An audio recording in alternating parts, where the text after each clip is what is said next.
Ayan mga kadudoy, magandang hapon. Ngayon po ay tapos na yung ating pagpatanim. So tiningnan na po natin kung ano nang labas dito. So goods naman mga kadudoy, marami naman tubig. At saka nawala na yung mga naninilaw. Kasi nakarecover na yung ugat niya. So kailangan na natin ito mga kadudoy mag abono. Yan o. Nakarecover na yung ugat niyan. So need na natin mag abono niyan. Bukas pag maganda-ganda yung panahon, abunuhan na natin yan para lalong magiging berde na yung kwan nya, para lalong ma-recover na nasa kwan sa pagka sakit ba. Siyempre nasaktan na yan nung nakaraan ng binunot eh. Ayan oh.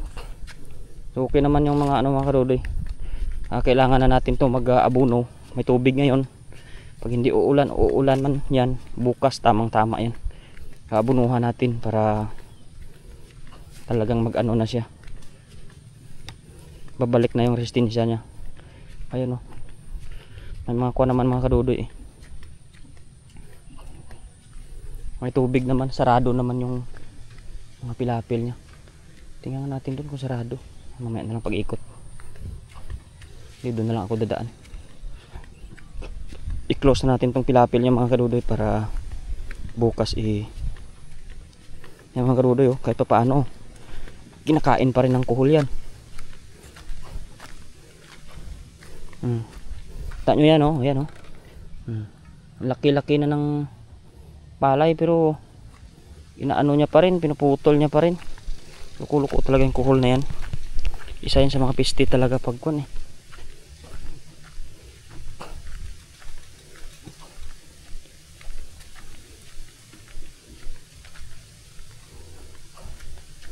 So maraming tubig ngayon mga kadudo yung kwan. Sobrang maraming tubig. Bukas hindi tayo makakwan yan kapag abono. So kwan na natin ngayon. Bawasan natin yung tubig niyan para bukas sakto lang yan, manaka-naka yung kwan. Para makapag-abono talaga tayo bukas. Bawasan natin tubig. Bukas na lang natin i-close yan pag kwan. Kasi hindi tayo makapag-abono pag ganyan kalalim ng tubig bukas eh. Lalo pat parang uulan pa ngayon oh. Kaya bawasan na natin para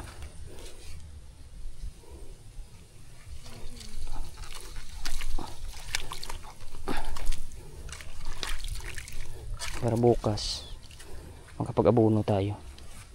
Tsaka na lang natin i-close sa sunod na araw. Kasi yung kwan dito oh, mga kaibigan nating mga kuhol, nakain lang dahon pag ano, apaw-apaw yung tubig. Tanggalin natin para nangitlog pa nga sila sa palay oh.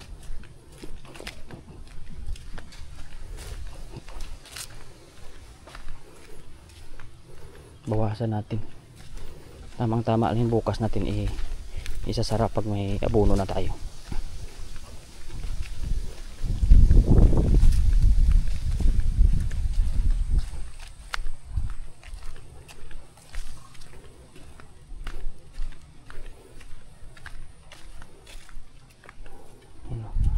Sila nga dito nag-aano din sila oh. Sarado din yung sa kanila dito, nag-iipon na rin sila ng tubig.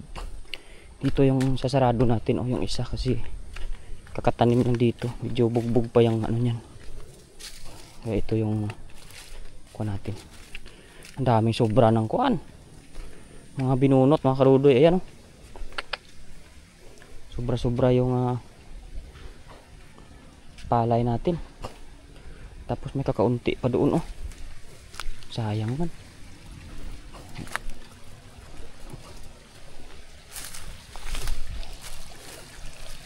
Ito mga karudoy, ako natin ito. Close natin tong isang ako na to.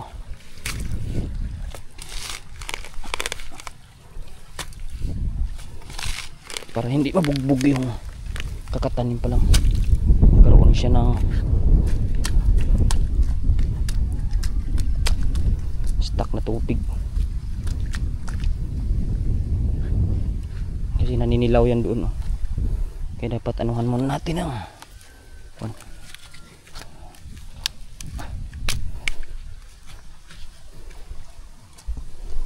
sarado natin para makaipon ng tubig. Ganun din dun sa kabila.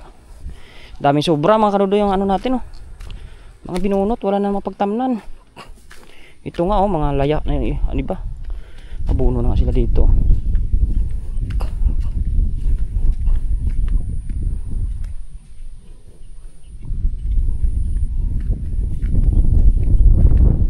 Ang dami pa pala nito mga kadudoy. Ayan oh.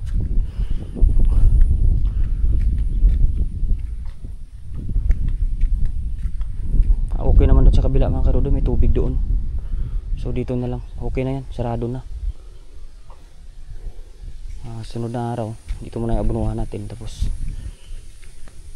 dami pang bubunutin oh. Kuha na lang ito, bunutan na lang ito ng manaka-naka siguro. Bayaran ko na lang ito ng half day. Magbunot lang ng kuan, manaka-naka. Punta natin mga kadudoy yung kukuha ng kuan natin. Mga pamigay natin ito, pero tawag doon, bibili na niya ito eh, kaya para hindi masayang. Dami pa pala oh. Yan, baba na mga kadudoy. Yan ang mga update sa palay natin. Sila dito nakapag abuno na eh. Yan, kaya pala sarado yung kuha nila.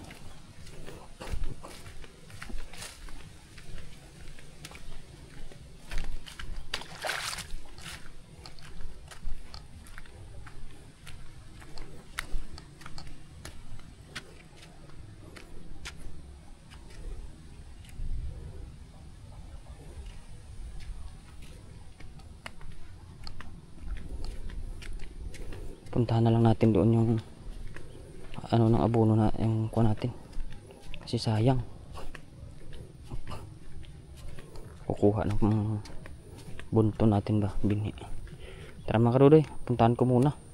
Buti sila dito nag abono na, tayo hindi pa, bukas na lang tayo. Bye.